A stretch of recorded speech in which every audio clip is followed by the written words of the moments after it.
दोस्तों आप देख रहे हैं नॉलेज बज और आज के वीडियो में हम बात करेंगे एसएससी के एक ऑफिशियल नोटिफिकेशन के बारे में। एक एसएससी का अभी वैकेंसी से रिलेटेड एक ऑफिशियल नोटिफिकेशन है। हम जानने की कोशिश करते हैं कि इस नोटिफिकेशन में क्या है। तो जैसा कि आप देख सकते हैं कि एसएससी के ऑफिशियल वेबसाइट पर अभी हम हैं और 17 जून 2020 को एक ऑफिशियल नोटिफिकेशन आया था एसआई दिल्ली पुलिस और central arm police force examination के लिए। ठीक है ना। तो यहाँ देखते हैं कितना वैकेंसी है। बाकी डिटेल को हम देखते हैं कि नोटिफिकेशन में क्या डिटेल यहाँ दिया हुआ है।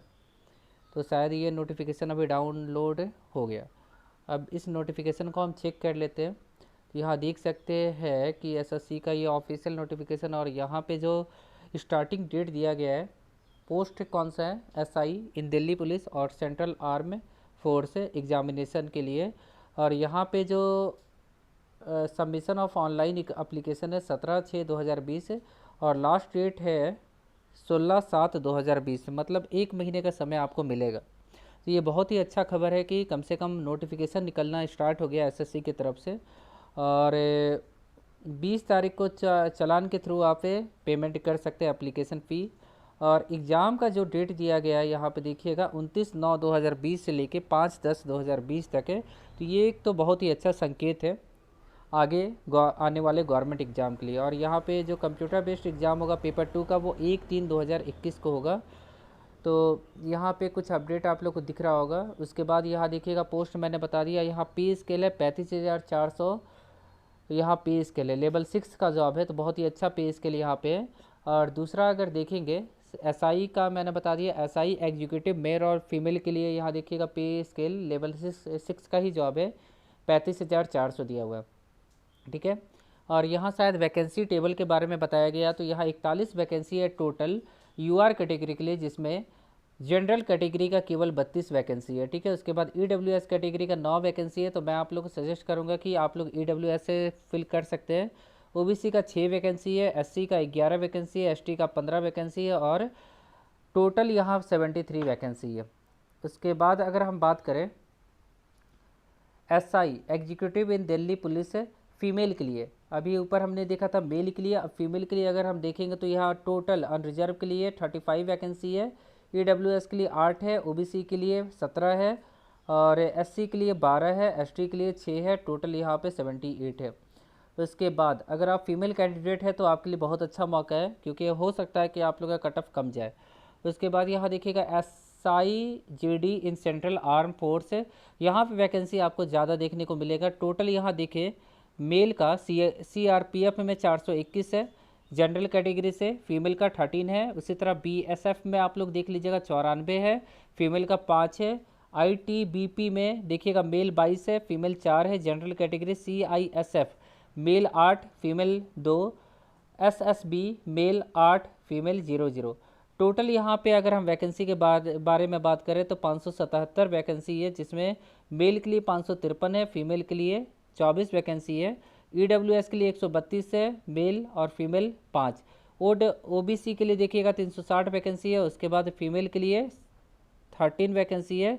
उसके बाद एससी के लिए देखिएगा 201 और 8 96 और 03 एसटी वैकेंसी। और सबसे लास्ट में टोटल के बारे में बताया गया, तो टोटल मेल का जो वैकेंसी है वो 1392 है और फीमेल का 53 वैकेंसी है। ठीक है। तो वैकेंसी काफ़ी अच्छे मात्रा में यहाँ निकला हुआ है। हाँ, वैकेंसी काफ़ी अच्छे मात्रा में है, लगभग 1395 वैकेंसी सबको मिला दिया जाए तो 1395 वैकेंसी है। और एक्स सर्विसमैन के लिए 139 वैकेंसी है। तो एक्स सर्विसमैन के लिए भी बहुत अच्छा मौका है। और सेंट्रल गवर्नमेंट का जॉब है तो सभी लोग अप्लाई कर सकते हैं इसके लिए। ठीक है ना। हो सकता है आपका एग्ज़ाम होम सेंटर ही आप लोग को मिले, बाहर आप लोग को एग्ज़ाम देने ना जाना हो। उसके बाद अगर हम बात करें आगे, तो इस फॉर्म को फिल करने के लिए आप लोग को इंडियन होना चाहिए। ठीक है। तो ये तो बेसिक जानकारी हो गया। जो एज लिमिट होनी चाहिए वो 20 से 25 साल होना चाहिए और एज लिमिट आपका कंसिडर किया जाएगा 1/1/2021 से। ठीक है ना। मतलब 2/1/96 से पहले का आपका बर्थ नहीं होना चाहिए। 2/1/96 से पहले का मतलब बाद का होगा तो आप इस फॉर्म को फिल कर सकते हैं। और 1/1/2001 के बाद का नहीं होना चाहिए। ठीक है ना। तो ध्यान दीजिएगा कि 2/1/1996 के पहले का डेट ऑफ बर्थ नहीं होना चाहिए। ST SC को 5 साल का रिलैक्सेशन मिलेगा, OBC को 3 साल का रिलैक्सेशन मिलेगा, और एक्स सर्विसमैन को आप लोग देख लीजिएगा लगभग 10 साल का मिलता है शायद। और यहाँ देखिएगा जो विडो है और जिनका डिवोर्स हो चुका है और जो सेपरेटेड है उनको 35 साल तक का एज लिमिट में छूट दिया गया, मतलब अप टू 35 साल तक वो फिल कर सकते हैं। और SC ST में 5 साल ऐड कर दीजिएगा। उसके बाद डिपार्टमेंटल आप देख लीजिएगा, ठीक है ना। उसके बाद अगर हम देखें आगे कुछ और भी इम्पोर्टेंट पॉइंट को यहाँ देखते हैं। Process of certification format OBC का कैसे बनेगा उसके बारे में बताया गया। एजुकेशनल क्वालिफिकेशन देखिएगा, एजुकेशनल क्वालिफिकेशन में आपको कोई भी बैचलर डिग्री यहाँ पे चाहिए, कोई भी बैचलर डिग्री आपके पास है तो इस फॉर्म को अप्लाई कर सकते हैं यहाँ पे। उसके बाद आगे हम चलते हैं, यहाँ देखते हैं। लिंक आपको मैं दे दूंगा ssc.nic.in, ये लिंक हो जाएगा। अप्लीकेशन फ़ी यहाँ देखिएगा, अप्लीकेशन फ़ी यहाँ पे कितना है, 100 रुपये अप्लीकेशन फ़ी है, ठीक है ना, 100 रुपये यहाँ पे अप्लीकेशन फ़ी है।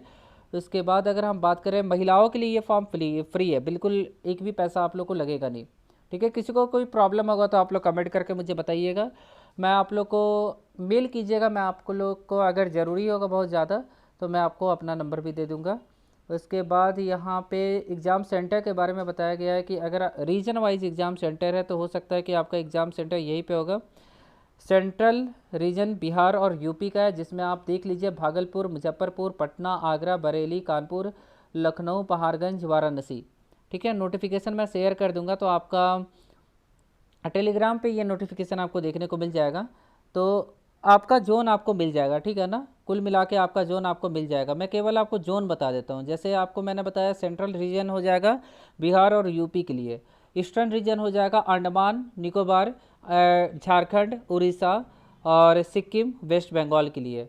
उसके बाद KKR रीजन मतलब कर्नाटका केरला रीजन हो जाएगा लक्षद्वीप, कर्नाटका और केरल के लिए। नॉर्थर्न रीजन हो जाएगा दिल्ली, राजस्थान, उत्तराखंड के लिए। उसके बाद नॉर्थ ईस्टर्न रीजन हो जाएगा अरुणाचल प्रदेश, असम, मणिपुर, मेघालय और मिजोरम और नागालैंड, त्रिपुरा के लिए। साउथर्न रीजन हो जाएगा आंध्र प्रदेश, पांडुचेरी, तमिलनाडु, तेलंगाना, ठीक है। वेस्टर्न रीजन हो जाएगा दादर नागर हवेली, दमन एंड दीव, गोवा, गुजरात एंड महाराष्ट्र। मध्य प्रदेश हो जाएगा, मध्य प्रदेश सब रीजन हो जाएगा छत्तीसगढ़ और मध्य प्रदेश हो जाएगा। उसके बाद वेस्टर्न रीजन हो जाएगा चंडीगढ़, हरियाणा, हिमाचल प्रदेश, जम्मू कश्मीर एंड यहाँ पे देखिएगा पंजाब। उसके बाद अगर हम बात करें स्कीम ऑफ एग्जामिनेशन के बारे में, तो एग्ज़ाम का देखिएगा पैटर्न क्या है। तो पेपर 1 में आपसे GA पूछा जाएगा, जनरल अवेयरनेस, जनरल नॉलेज पूछा जाएगा, क्वांटिटेटिव मतलब मैथ्स पूछा जाएगा, इंग्लिश पूछा जाएगा। टोटल 2 घंटे का एग्जाम होगा, 50-50 क्वेश्चन, 50 मार्क्स, मतलब टोटल 200 मार्क्स का एग्जाम होगा। पेपर 2 में केवल इंग्लिश में लैंग्वेज का टेस्ट लिया जाएगा, जो कि 200 नंबर के क्वेश्चन होंगे यहाँ पे, और 2 घंटे का समय आपको दिया जाएगा। उसके बाद अगर हम बात करें यहाँ पे क्वेश्चन इन बोथ लैंग्वेज आपको बताया गया, मल्टीपल चॉइस क्वेश्चन होगा और 0.25 मतलब 1/4 नेगेटिव मार्किंग होगा, ठीक है। तो ये आप लोग को पता होगा। और यहाँ पे आपको आंसर की भी दिया जाएगा, पर क्वेश्चन के लिए 100 रुपये, मतलब मान लीजिए कि आपको कोई क्वेश्चन में डाउट है आंसर की आने के बाद तो 100 रुपये आपको चार्ज देना होगा पर क्वेश्चन के लिए, ठीक है ना। उसके बाद अगर हम बात करें NCC का सर्टिफिकेट आपके पास है CBA, तो आपको फ़ायदा हो सकता है, मतलब 10 नंबर का फ़ायदा हो सकता है, 6 नंबर का फ़ायदा हो सकता है और 4 नंबर का। तो अगर NCC सर्टिफिकेट है तो आपके लिए बहुत ही अच्छा मौका है। उसके बाद date of examination indicate in the notice of है, ये मैंने बता दिया कि date of examination schedule change भी किया जा सकता है, ठीक है ना, सिचुएशन के हिसाब से। जैसा कि आप लोग को पता है कि कोविड-19 है तो कुछ भी किया जा सकता है, ये भी आपको बताया गया। और यहाँ पे ये सिलेबस है, तो सिलेबस में ऐसा कुछ नहीं है। अगर आप जनरली जो SSC का सिलेबस होता है या रेलवे का सिलेबस होता है उसको भी फॉलो करेंगे तो भी आप इस एग्ज़ाम को काफ़ी आसानी से निकाल सकते हैं। तो कुछ ज़्यादा कुछ नया नहीं करना है।